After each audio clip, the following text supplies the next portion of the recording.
அம்பலத்தை அம்பு கொண்டு அசங்கென்றால் அசங்குமோ?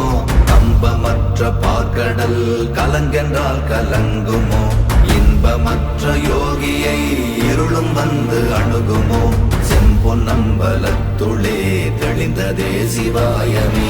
ஓம் நமச்சிவாய ஓம் ஓம் நமச்சிவாய ஓம் நமச்சிவாய ஓம் ஓம் நமச்சிவாய ஓம் நமச்சிவாய ஓம் ஓம் நமச்சிவாய ஓம் நமச்சிவாய ஓம் ஓம் நமச்சிவாய. அவ்வெனும் எழுத்தினால் அகண்டம் ஏழுமாகினாய், உவ்வெனும் எழுத்தினால் உருத்தரித்து நின்றனை, மவ்வெனும் எழுத்தினால் மயங்கினார்கள் வையகம். அவ்வும் உவ்வும் அவ்வுமாய் அமர்ந்ததே சிவாயமே. ஓம் நமச்சிவாய ஓம்